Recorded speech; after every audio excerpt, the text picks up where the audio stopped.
Hi guys, ఇప్పుడే మన Tovino Thomas the ARM movie చూసి రావడం జరిగిందనమాట. ఈ సినిమా మీరు ఎంతమంది చూసారో తెలియదు, ఎంతమంది చూడాలనుకుంటున్నారో తెలియదు, ఎంతమంది చూస్తారో కూడా తెలియదు. కాకపోతే నేను మలయాళం వర్షన్ లో ఈ సినిమా చూసేయడం జరిగింది. అండ్ ఈ సినిమాని నేను చూడడానికి ముఖ్యమైన కారణం మన టొవినో థామస్. అండ్ ఈ సెటప్, ఆ గెటప్లు అండ్ ఆ ట్రైలర్ కొంచెం ఇంట్రెస్టింగ్ గానే ఉంది అనిపించింది. ఈ సినిమాకి వెళ్ళడం జరిగింది.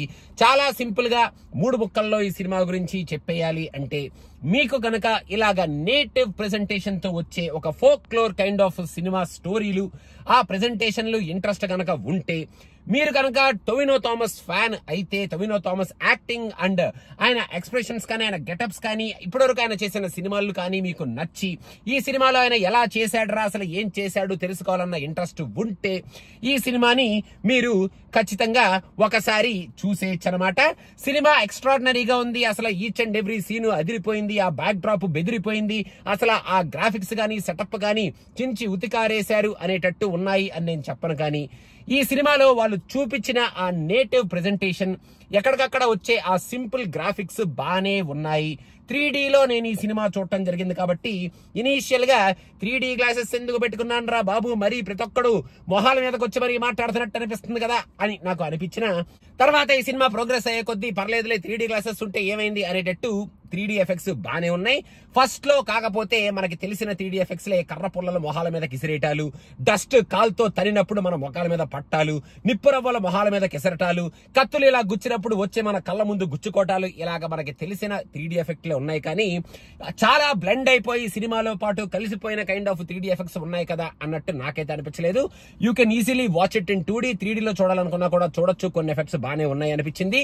ఇంకా ఈ సినిమాలో ఫస్ట్ హాఫ్ లో ఫస్ట్ 15 మినిట్స్ ఈ సినిమాని ఎస్టాబ్లిష్ చేయడానికి ట్రై చేశారు. ఆ స్టోరీ ఏమిటి, అసలు ఏం జరిగింది, ఇది అంతా ఒక టెంపుల్ గురించి, ఒక టెంపుల్ ఉన్న ఒక టౌన్ గురించి, అంటే ఒక చిన్న ఊరు, ఆ ఊరు ట్రాన్సిషన్ అయ్యే ఒక కొన్ని జనరేషన్స్ గురించి, అండ్ ఒక దొంగ గురించి, అతని ఫ్యామిలీ గురించి, అండ్ ఆ టెంపుల్ లో ఉండే ఒక విగ్రహం గురించి మనకి ఈ సినిమా ఉంటదన్నమాట. సో ఆ విగ్రహం గురించి, ఆ సెటప్ గురించి, ఆ దొంగ గురించి ఫస్ట్ 15-20 మినిట్స్ లో ఎస్టాబ్లిష్ చేసి ఆ తర్వాత స్టోరీలోకి పట్టుకెళ్తారు. ఫస్ట్ హాఫ్ లో చాలా వరకు సీన్స్ నాకు కొంచెం రొటీనే అనిపించినాయి. నేటివిటీ బానే ఉంది, టొవినో బానే యాక్ట్ చేస్తున్నాడు. అక్కడ లవ్ స్టోరీ ఏదైతే ఉందో ఆ లవ్ స్టోరీని చాలా సింపుల్ గానే ఎక్కువ డ్రాగ్ చేయకుండా చూపించారు. కానీ కొంచెం రొటీన్ గానే ఉన్న లవ్ స్టోరీనే కదరా ఇది అనిపించింది. ఫస్ట్ హాఫ్ లో ఎక్సైటింగ్ గా, అబ్బో అమేజింగ్ గా ఉన్నాయి సీన్స్ అన్న సీన్స్ కొంచెం తక్కువే. కాకపోతే ఫస్ట్ హాఫ్ లో మన second getup, long hair ruthless getup of మన టొవినో థామస్ ఎప్పుడైతే వస్తుందో, వచ్చిన ప్రతిసారి ఆయన యాక్టింగ్ తో, అక్కడ ఉన్న బ్యాక్గ్రౌండ్ స్కోర్ తో ఆ సీన్స్ ని చింపేశాడు. ఫస్ట్ హాఫ్ లో హైలైట్ సీన్స్ అన్ని మన రూత్లెస్ టొవినో థామస్ కే ఉన్నాయి అని నాకైతే అనిపించింది. ఆ సీన్స్ లో చించి ఉతికారేశాడు. ఇంకా పీరియడ్ కి సంబంధించిన, అంటే లాంగ్ హెయిర్ వేసుకొని ఒక వారియర్ లాగా ఉండే మన టొవినో యాక్చువల్ గా ఈ సినిమాలో ఆయనకి స్పేస్ తక్కువే. ఆ స్పేస్ ని ఇంకా కొంచెం ఎక్కువగా వాడుకొని ఉంటే బాగుండేది అనిపించింది. అదొక కొంచెం డిసప్పాయింట్మెంట్ నాకు అని చెప్పాలి. ఇంటర్వెల్ బ్యాంక్ చాలా ఇంట్రెస్టింగ్ గానే ఉంది, కాకపోతే ఫస్ట్ హాఫ్ కొంచెం డ్రాగింగ్ గానే ఉంది. సెకండ్ హాఫ్ లో యాక్చువల్ గా ఈ మూవీలో చాలా వరకు interesting scenes and the main story, crux of the స్టోరీని సెకండ్ హాఫ్ లో పెట్టుకున్నారు. సెకండ్ హాఫ్ లో there are some very interesting twists అనమాట. ఫస్ట్ హాఫ్ ఆఫ్ ద మూవీకి కనెక్ట్ చేస్తూ కొన్ని ఇంట్రెస్టింగ్ ట్విస్ట్స్ ని, కనెక్షన్ పాయింట్స్ ని బాగానే ఎస్టాబ్లిష్ చేశారు సెకండ్ హాఫ్ లో అని చెప్పాలి. మెయిన్ గా ఆ విగ్రహం చుట్టూ తిరిగే ఆ స్టోరీ ఏదైతే ఉంటుందో, ఆ విగ్రహం చుట్టూ తిరిగే ఆ treasure hunt kind of scenes ఏవైతే ఉంటాయో, అవి 2-3 సీన్స్ సెకండ్ హాఫ్ లో చాలా ఇంట్రెస్టింగ్ గా ఉన్నాయి. సెకండ్ హాఫ్ లో యాక్చువల్ గా ఒక చిన్న బ్యాక్ డ్రాప్ తో కూడుకున్న ఒక ఎక్స్ప్లెనేషన్ ని వాళ్ళు చూపించిన పద్ధతి, అక్కడ వాడిన గ్రాఫిక్స్ కూడా కొంచెం ఇంట్రెస్టింగ్ గానే ఉన్నాయి.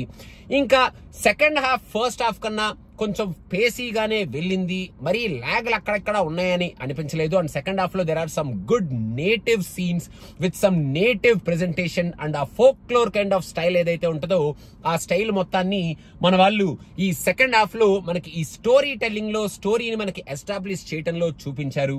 టొవినో యాక్చువల్ గా థర్డ్ జనరేషన్ కి చెందిన టొవినో ఎలా సఫర్ అవుతున్నాడు, ఆయన పెయిన్ ఏమిటి అనేది కూడా సెకండ్ హాఫ్ లో కొంచెం ఇన్ డెప్త్ లోకే వెళ్ళి బాగానే చూపించారు నాకు అనిపించింది. సెకండ్ హాఫ్ లో లాస్ట్ లో వచ్చే ఆ 15-20 minutes of climax is very interesting. And main గా ఆ క్లైమాక్స్ లో కూడా వచ్చే ఒక సీన్ చాలా చాలా బాగుంది. ఆ సీన్ కి రీజనింగ్ కూడా చాలా బాగుంది. అండ్ ఇది కంప్లీట్ గా ఫోక్లోర్ సినిమా కాబట్టి ఒక కథ చెప్పినట్టు మనకి చెప్తూ ఉంటారు కాబట్టి అక్కడ వచ్చే సీన్స్ మనం okay this is a story అనుకొని ఆ సీన్ ని ఎంజాయ్ చేసేటట్టు ఆ సీన్ ని మనకి బాగానే ఎస్టాబ్లిష్ చేస్తూ లాస్ట్ 15 మినిట్స్ లో చూపించారు. అండ్ ఈ సినిమాని ఎండ్ చేయడం కూడా ఈ సినిమాకి ఫస్ట్ నుంచి ఒక పాయింట్ ని ఎస్టాబ్లిష్ చేస్తూ తీసుకొని వస్తూ ఉంటారు. అండ్ ఆ పాయింట్ ని స్ట్రాంగ్ గా మన ముందుకు తీసుకొస్తూ ఈ క్లైమాక్స్ ని బ్యూటిఫుల్ గానే ఎండ్ చేశారు అని నాకైతే అనిపించింది అనమాట. అండ్ లాస్ట్ లో ఈ సినిమా కనుక మీలో ఎవరైనా చూస్తే లాస్ట్ లో ఒక సీన్ వచ్చింది బాబు, ఆ సీన్ నాకు అర్థం కాలేదు. మీకు అర్థమైతే కింద కామెంట్స్ లో మెన్షన్ చేయండి. అంటే అది లాస్ట్ లో post credit kind of scene లాగా ఇచ్చారనమాట. క్లైమాక్స్ లో మొత్తం సినిమా అంతా అయిపోయినాక ఒక చిన్న సీన్, ఆ సీన్ ఎక్స్ప్లెయిన్ చేయండి ప్లీజ్. సో ఓవరాల్ గా టొవినో థామస్ ఈ 3 గెటప్పుల్లో చింపేశాడు. క్లోజ్అప్ షాట్స్ లో ఆయన ఎక్స్ప్రెషన్స్ కానీ, ఆయన ఇచ్చిన ఆ డైలాగ్ డెలివరీ కానీ, ఆయన యాక్టింగ్ కానీ కుమ్మేశాడు. మెయిన్ గా నాకు ఈ 3 గెటప్స్ లో ఆ రూత్లెస్ థీఫ్ గెటప్ లో టొవినో అసలు చించి ఉతికారేశాడు. ఆ గెటప్ నాకు బాగా నచ్చింది. ఇంకా మన కృతి ఎవరైతే ఉన్నారో జస్ట్ లవ్ స్టోరీలో లవర్ గర్ల్ లాగా ఫస్ట్ నుంచి లాస్ట్ వరకు అలా మురిసిపోతూ నవ్వుకుంటూ సిగ్గుపడుతూ అలాగా ఉంటుంది తప్ప అంతకుమించి అమ్మాయికి పెద్ద యాక్టింగ్ ఏం లేదనమాట. ఇంకా మిగతా హీరోయిన్స్ ఎవరైతే ఉన్నారో వాళ్ళు క్యామియోస్ అని చెప్పాలి. వాళ్ళు హీరోయిన్స్ అనడం కన్నా ఇంకా ఓవరాల్ గా చాలా మంది మలయాళం ఆర్టిస్టులు ఉన్నారు కాబట్టి వాళ్ళు యాక్టింగ్ ఎలా చేశారన్న వాళ్ళ నేమ్స్ ప్రొనౌన్స్ చేయడం కష్టం కాబట్టి అది నేను చెప్పట్లేదు అనమాట. సో మీరు ఈ సినిమా చూడాలి అనుకుంటే ట్రైలర్ మీకు ఇంట్రెస్టింగ్ గా అనిపిస్తే ఫస్ట్ హాఫ్ కొంచెం స్లోగా ఉంటది. ఆ స్టోరీని మనకి చెప్తూ ఉంటారు కాబట్టి కొంచెం రెగ్యులర్ గానే రొటీన్ గానే అనిపిస్తుంది.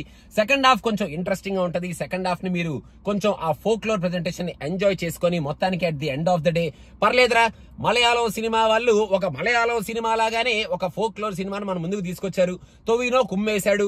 ఓకే మొత్తానికి ఈ స్టోరీ టెల్లింగ్, ఆ నేటివిటీ, ఆ సెటప్ మొత్తానికి ఓవరాల్ గా ఒక మంచి ఫోక్లోర్ సినిమానే చూసి వచ్చామరా మనం అనుకుంటూ మనం థియేటర్ నుంచి బయటకు వచ్చేస్తాం బాబు. మళ్ళీ ఈడు తమిళ సినిమాలకి మలయాళం సినిమాలకి బాగా పొగడేస్తాడు ఈడు ఎదవా, తెలుగు సినిమాలను మాత్రం తొక్కేస్తుంటాడు ఈడు అనుకుంటారేమో. అందుకే చాలా క్లియర్ గా చెప్తున్నాను.